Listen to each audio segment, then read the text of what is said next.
Hey guys, welcome back to Tiny House Customs. I'm Dan. So there was two things that I was really concerned about while I was building my tiny house. One was theft. So if you're like me and you follow all the social medias where people are building tiny houses, living in tiny houses, so you can educate yourself, you've probably heard about Casey Friday's tiny house theft. His house was stolen in, I believe, Texas. So to prevent a theft, I installed my removable hitch, and I also plan on removing my tires and taking them off the site that I'm at, so that it won't walk away on me. And my second concern that I had was fire. Now on Facebook there's a family that's building a tiny house, and I believe it's called Tiny House 4-3. Now that family had framed out their entire tiny house.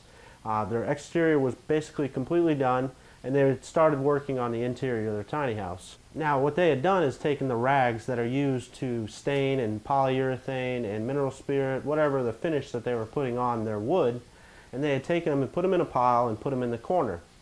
Now what happens with that is it spontaneously combusts. Luckily their house didn't burn down completely. They had significant damage to a wall and to the ceiling, but they were able to scrape it, sand it, and apply a Kills product to it so that it would keep the smell in. They were able to continue building their tiny house. So I did some research and I found that you can get a sprinkler system installed in your tiny house. Basically you would get a fire extinguisher that's connected to a sprinkler head, which you would see in any school or something like that, and you mount that inside your wall or inside your ceiling, and if the temperature ever reaches the activation point, that would kick on, and it would be a chemical that would spray down and put the fire out. Now I think that is a completely acceptable product to use, and I would strongly recommend using something like that. Now after doing more research on that topic, I found that I can just buy sprinkler heads that are in every standard building, basically, any commercial building you go in.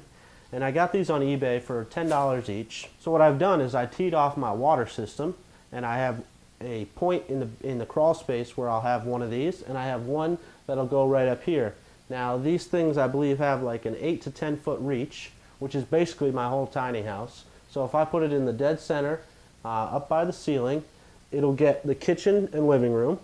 And I also have one down in the mechanical room, and I'll put it in a corner so that it sprays out, and it'll get, if I have electrical fire, it'll spray the electrical system. If I have a pump fire, it'll spray the pump fire. If I have a solar power system fire, it'll spray that as well. Obviously the water to electrical might cause another fire, but who knows? Now obviously, if I'm not connected to the grid, I only can rely on the 4 gallons that are in my accumulator tank, which to me is better than nothing. What I might do in the future is add another accumulator tank so that I have extra water just in case I do have a fire. I'll have more than just 4 gallons of water getting pushed through this system. So in this video, I'm going to show you how I installed this system. That was a good intro. So like I said in the intro, these are sprinkler heads basically. I bought them on eBay. They are set for 155 Fahrenheit. So if my tiny house ever reaches 155 degrees, what's it called? What's that shit in the thermostat called? Melatonin. It ain't no melatonin, you dumb. Mercury. So the sprinkler heads I bought are rated for 155 degrees. You can get them all the way up to 250 degrees. So what happens is there's mercury inside of a little glass tube. When it reaches 155 degrees, the mercury rises, cracking that glass tube, which lets this piston shoot out, which allows water to come out. Now these are wall mount units, so I can mount it on the wall and the water will come up, it'll hit this flap here and it'll send it out. Also it'll shoot it down as well. If I wanted a ceiling mount one, this grid pattern that's on here would have been completely circled around, and it would have been just like that. Now this orange thing is just a safety so that you don't hit the mercury tube while you're installing it. You're supposed to remove this after it's installed. Now I have to put a disclaimer. This is totally against code what I'm doing. I believe you're supposed to have a separate water line run to your sprinkler systems. You're not supposed to run it through the 1/2-inch tubing, which is what I'm going to do. I don't really care. I'd rather have something instead of nothing. So I went to Lowe's and I found this adapter right here. This is a 3/4 female threaded, and then it takes a PEX tubing. Now this is a quick connect, so that basically you just take 3/4 inch tubing and stick it in here and it locks in automatically. There's no compression ring or anything like that. Now this sprinkler head will screw right into here. Now the problem I saw is that when I tighten this down all the way, I really want this pipe to be just like this, but if you see, that's basically tightened down all the way, and this isn't oriented correctly. I need this to rotate completely like this. I'm going to try to get this all the way to this way, and then I'll have the tube come like this maybe. I bought 6 rolls of Teflon tape and I'm out. Does that make any sense to anybody? Alright, so I applied some Teflon tape to the male ends. Ah, mother. That hurt like a mother. So I was able to get this to the correct location so I can have the pipe come straight up on it here. In the basement, the pipe was going to come from this direction. So all I'm going to have to do is come down here, come up with a 90, and then I'll have to transition to the 3/4 inch pipe and connect it all in here. They sell these adapters right here, which goes from a 3/4 inch pipe down to a 1/2 inch pipe. Oh, I can't wait to read the comments.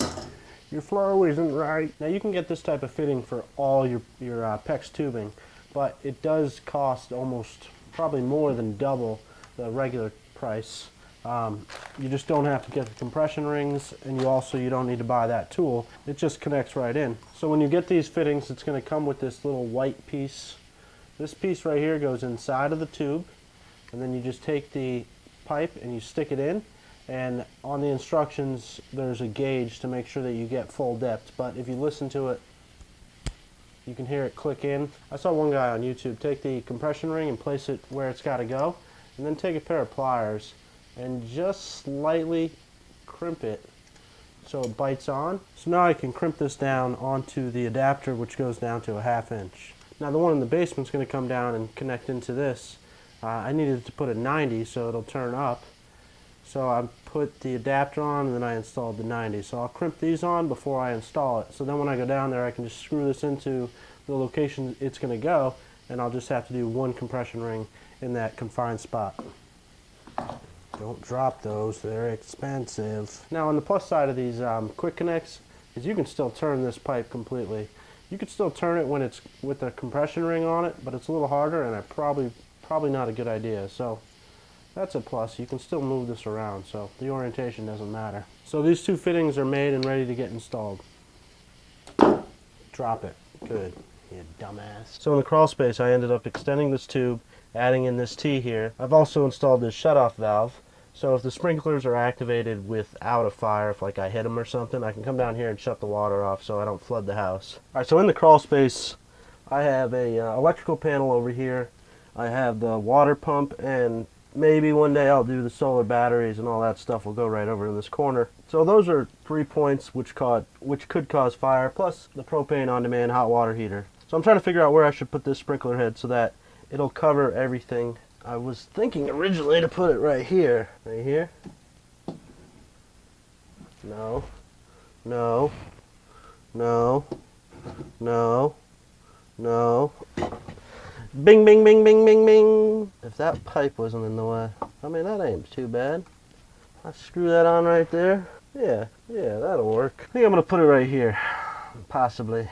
The only problem with that is that there's going to be water in that line. I'll never be able to drain that water out of that line because of the way I have my pipes run. But that'll be alright, I think. There's going to be air in this line, and there's also going to be pressurized water because I couldn't drain it. So, ready for a mess? Yeah! I hate getting wet. Ooh, stay right there, please. So I'll put that compression ring on right there. And I will clamp this in. And then I just got to screw this into place. Level of pain in the ass. 10. Better than nothing, I'll tell you what. So I think that's installed in a pretty good spot. It'll cover all that over there. It'll shoot out this way, and it can get all this too. This pipe's in the way a little bit, but if you think about a sheet of water that's going to get shot out of this, it's going to be pretty substantial by the time it gets there. That might have been a really bad placement. You know what? Let's go like this. Yeah, doggy. I like it. So now that that's installed, I can take off this orange protector, cross the fingers. So I'll slowly turn this on. So the sprinklers are pressurized. So to install this whole system, these heads were about $10. This fitting was about $10. Plus these adapters here were about, between $3 to $5 each. The shutoff valve was $7. The piping is about $10. Crimp rings, I probably spent about $5 on crimp rings.